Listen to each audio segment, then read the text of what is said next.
तो मेरी प्रशंसा में बहुत सारी बातें आप लोगों के सामने रखेंगे। और मैं यह भी जानता था कि राजनीतिक क्षेत्र में काम करते हुए जो हमने भिन्न भिन्न दायित्वों का निर्वाह किया है उसकी भी चर्चा करेंगे। लेकिन मेरी निश्चित धारणा है कि व्यक्ति का कद पद के कारण बड़ा नहीं होता है, बल्कि व्यक्ति का कद बड़ा होता है। व्यक्ति का कद यदि बड़ा होता है तो अपने कर्तृत्व के कारण बड़ा होता है, पद के कारण कभी बड़ा नहीं होता। इसीलिए मैं वाइस चांसलर साहब से मैं क्षमा चाहूंगा कि मैंने बीच में आकर ही दृश्यता की है। इस इंस्टीट्यूट के respected chairman Shri Jaiprakash ji Gaur, vice chancellor, highly respected vice chancellor professor S C Saxena, vice chairman of the institute Shri Sunil ji Sharma और मेरे मित्र, बहुत पुराने मित्र और आज इस इंस्टीट्यूट के डायरेक्टर श्री पंकज जी पचौरी, यहां पर हमारे इस इंस्टीट्यूट के डीन और रेस्पेक्टेड प्रोफेसर्स और इस इंस्टीट्यूट के सभी टीचर्स, स्टूडेंट्स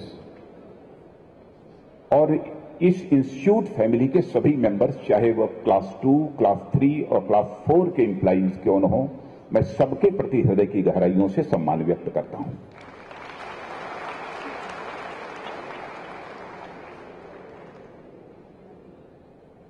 सबसे पहले मैं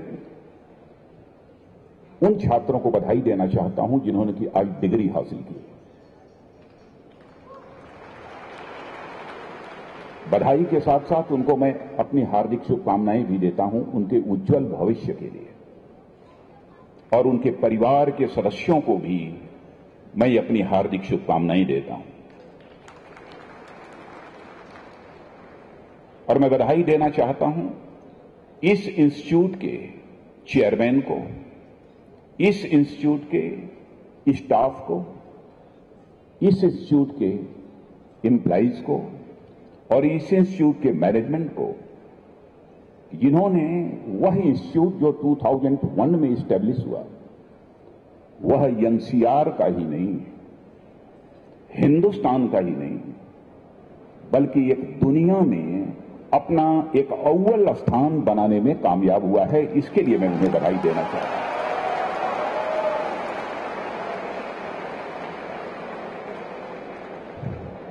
नंबर 1 मैंने नहीं कहा, जो हाईली रिप्यूटेड इंस्टीट्यूट्स हैं उनमें इस इंस्टीट्यूट का भी नाम आता है। इसीलिए मैंने इसे बहुत ही सरल हिंदी के शब्दों में अव्वल कहा है।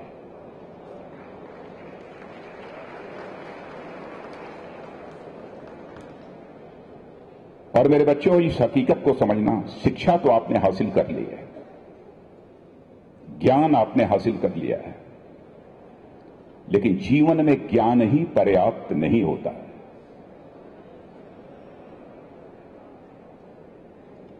ज्ञान हासिल कर लेने से कोई व्यक्ति विद्वान नहीं हो जाता, या वह दावा नहीं कर सकता कि उसकी पर्सनालिटी का कंप्रिहेंसिव डेवलपमेंट हो गया है, यह भी दावा नहीं कर सकता, क्योंकि ज्ञान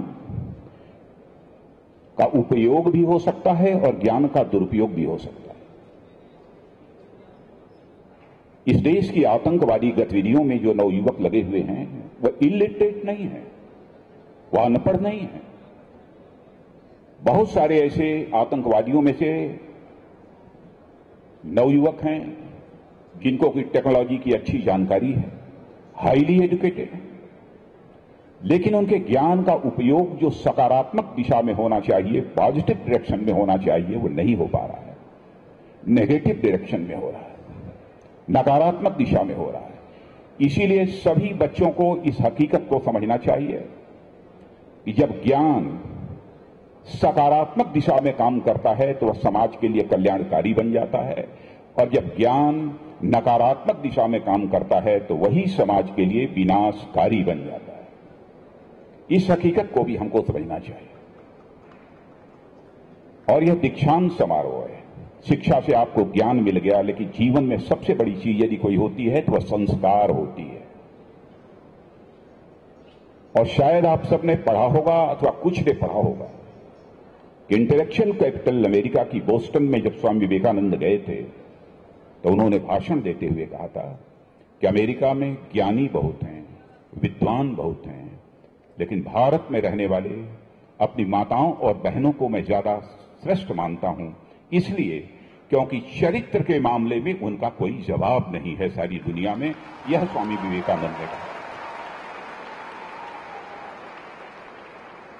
व्यक्ति का कद यदि बड़ा होता है केवल ज्ञान के कारण नहीं, संस्कारों के कारण और चरित्र के कारण बड़ा होता है। जीवन में इस हकीकत को हम सभी को समझना। और मैं यह भी कहना चाहूंगा, यह भ्रम किसी भी सूरत में पैदा नहीं होना चाहिए। साइंस और टेक्नोलॉजी जो हमारे देश में आई है वह दुनिया के दूसरे देशों से आई है। यह भी भ्रम मत पालना। साइंस और टेक्नोलॉजी के मामले में भी भारत कितनी ऊंचाइयों को हासिल कर चुका है, शायद आपको इस बात की जानकारी नहीं हो। क्या कारण है कि प्राचीन काल में भी हमारे नालंदा विश्वविद्यालय, तक्षशिला विश्वविद्यालय में भारत ही नहीं बल्कि दुनिया के कोने कोने से लोग अपनी पढ़ाई करने के लिए आते थे। एक शिक्षा और ज्ञान का दुनिया का एक बहुत बड़ा केंद्र कहीं पर था तो वह भारत में। और इतना ही नहीं, आप में से बहुत सारे लोगों ने मैथमेटिक्स पढ़ा होगा, फिजिक्स पढ़ा होगा, केमिस्ट्री पढ़ा होगा, जूलॉजी बॉटनी पढ़ा होगा, लेकिन मैथमेटिक्स में जीरो का कंसेप्ट, आज केवल मैं यह बात कह रहा हूं नहीं बल्कि जीरो का कंसेप्ट इस दुनिया को सबसे पहले यदि किसी ने दिया है तो भारत ने दिया है, भारत के ऋषियों और मनीषियों ने दिया है। इस हकीकत को भी हमको समझना चाहिए। मैं साइंस का स्टूडेंट रहा हूं, फिजिक्स मेरा सब्जेक्ट रहा है, रिसर्च भी जो मैंने किया है उस आधार पर भी मैं कह सकता हूं, जो फॉरेन जर्नल्स भी जो पढ़ने का अवसर प्राप्त हुआ है उनको भी देखने के बाद मैं कह रहा हूं कि एक इंडियन होने के नाते, भारतीय होने के नाते मैं ये कह रहा हूं, ऐसा नहीं है, यह हकीकत है। ट्रिग्नोमेट्री का बेसिक कंसेप्ट इस दुनिया को कहीं से मिला है तो भारत से मिला है। Quadratic equation a plus B whole square is equal to a square plus B square plus 2ab।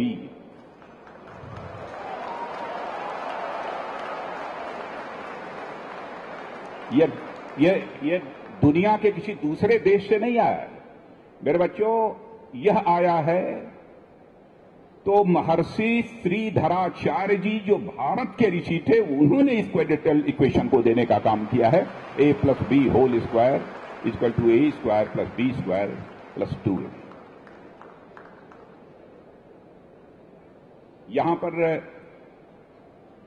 High school तक तो लगभग सबने साइंस पढ़ा है कि नहीं पढ़ा है? कितने लोगों ने पढ़ा है? हाथ नीचे करिए। हाइजेनबर्ग प्रिंसिपल ऑफ अनसर्टेनिटी पढ़ा है कि नहीं पढ़ा है? कितने लोगों ने पढ़ा है? हाथ उठाइए, हाथ नीचे करिए। हाइजेनबर्ग प्रिंसिपल ऑफ अनसर्टेनिटी का बेसिक कंसेप्ट हाइजेनबर्ग को कहां से मिला था?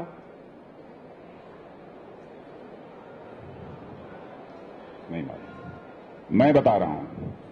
एक पुस्तक है, हाइजेनबर्ग के मित्र थे डी फिज कोपरा, उस पुस्तक को निकालकर मेरे बच्चे तुम लोग देखना। डी फिज कोपरा ने लिखा है कि हाइजेनबर्ग हमारे मित्र थे। जब उन्होंने हाइजेनबर्ग प्रिंसिपल ऑफ अनसर्टेनिटी के इस सिद्धांत को जन्म दिया था तो मैंने ये पूछा कि मिस्टर हाइजेनबर्ग, इसका बेसिक कंसेप्ट आपको कहां से मिला है? कहा था उस समय हमको वेदांत से इसका बेसिक कंसेप्ट हासिल हुआ है, तब जाकर Heisenberg principle of uncertainty. Pythagoras theorem पढ़ा है? पाइथागोरस थ्योरम किसने दिया है? यह बोधायन ऋषि का पाइथागोरस थ्योरम है। यह पाइथागोरस के जन्म के 1200 वर्ष पहले ही बोधायन ऋषि ने पाइथागोरस थ्योरम आज हमारी पुस्तकों में आज भी वह विद्यमान है। यह भ्रम नहीं होना चाहिए कि जो कुछ भी आज का आधुनिक ज्ञान है वह केवल दुनिया के दूसरे देशों से आया है। यह भ्रम हमको किसी भी सूरत में नहीं होना चाहिए। कॉस्मोलॉजिकल कैलकुलेशंस के बारे में मैं कहना चाहता हूं। कार्ल सगन का नाम सुना है कि नहीं? नहीं सुना है। अमेरिका के मिस्टर कार्ल सगन बहुत बड़े कॉस्मोलॉजिस्ट माने जाते थे। एक बार उन्होंने सैटेलाइट भेजा सौर मंडल में, पूरे सोलर इक्लिप्स में उन्होंने सैटेलाइट भेजा केवल यह एसेस करने के लिए कि सबसे एडवांस सिविलाइजेशन कहां की है, सबसे एडवांस सिविलाइजेशन कहां की है, यह जानकारी हासिल करने के लिए। तो जो भी मैसेजेस प्राप्त हुए थे, जो भी संदेश उनको प्राप्त हुए थे, उस आधार पर उन्होंने यह कहा था कि दुनिया में सबसे, और वह भारत के रहने वाले नहीं हैं, अमेरिका के हैं, तो उस कार्ल सगन ने कहा कि दुनिया की सबसे हाई सिविलाइज्ड सोसाइटी और हाईली डेवलप्ड सोसाइटी यदि कहीं की है तो भारत की है। यह भारती ने नहीं कहा था बल्कि कार्ल सगन ने कहा। अपने देश की सभ्यता और संस्कृति के प्रति हमारे मन में गौरव का भाव होना चाहिए। और यह बातें जानबूझकर मैं इसलिए कह रहा हूं, कभी कभी यह मानकर लोग चलते हैं हमारे पास कुछ नहीं था। एक इंफीरियरिटी कॉम्प्लेक्स उनके अंदर डेवलप होता है। इससे हमें बचने की जरूरत है, ऐसा मैं मानता हूं। इसलिए इन सब सारी चीजों का मैंने आपके सामने उल्लेख किया है। मिस्टर वोल्टेयर का नाम आपने सुना होगा। फ्रेंच रिवॉल्यूशन में वोल्टेयर का बहुत बड़ा कंट्रीब्यूशन रहा है, बहुत बड़ा कंट्रीब्यूशन उन्होंने कहा। उन्होंने कहा कि जो पूरे मानव जगत के पास ज्ञान है, वह ज्ञान यदि कहीं से आया है तो गंगा के किनारे से आया है, भारत से आया है। यह बात मिस्टर वोल्टेयर ने भी कही।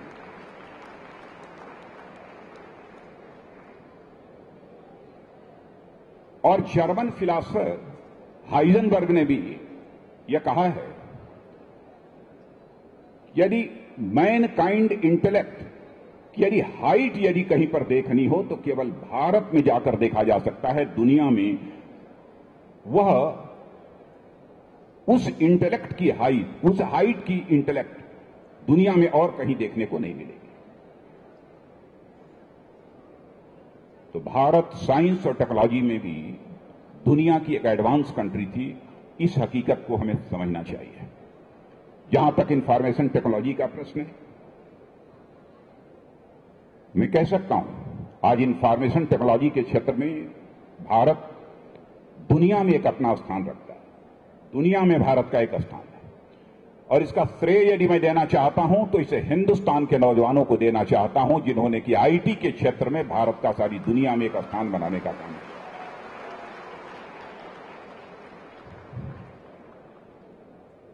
और आपने देखा होगा कि हाल में ही हमारे प्रधानमंत्री जी ने डिजिटल इंडिया किया। डिजिटल इंडिया, और सच्चाई तो यह है कि हम डिजिटल गवर्नेंस को ही प्रमोट नहीं करना चाहते हैं, बल्कि हम अपने कदम जितनी तेजी के साथ हम आगे बढ़ा रहे हैं, मैं विश्वास के साथ कह सकता हूं कि आगामी कुछ वर्षों के अंदर पूरे विश्व में भारत का डिजिटल डोमिनेंस होकर रहेगा, उसे कोई रोक नहीं सकता।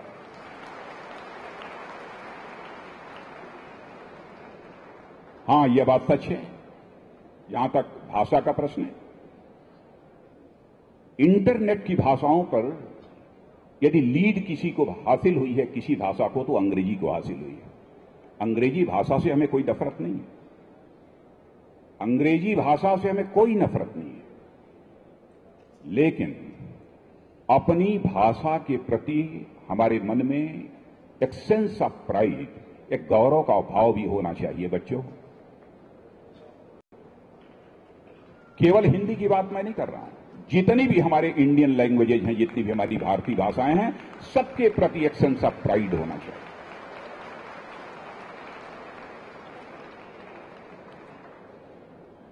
बहुत बड़े ज्ञानी बन जाना, बहुत बड़े विद्वान बन जाना, लेकिन अंग्रेज बनने की कोशिश मत करना, भारतीय बन के ही रहना।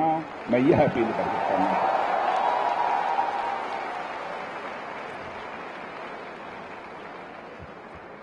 सचमुच उन परिवारों पर मुझे दया आती है जहां पर कि छोटे छोटे 2-2 साल 4-4 साल के बच्चों को 6-6 साल, hello mummy, hi mom, bye bye. क्या बच्चों अपने माता पिता का चरण स्पर्श करना, उनका आशीर्वाद प्राप्त करना यह अपराध है?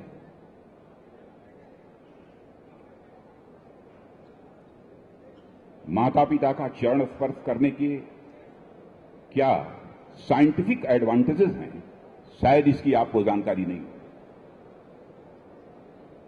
खबरों की दुनिया में आइए, हमारे साथ कहीं भी और कभी भी जुड़िए। हम मिलेंगे फेसबुक पर, हम दिखेंगे यूट्यूब पर, हमें फॉलो कीजिए ट्विटर पर। खबरों के साथ बने रहिए रात दिन।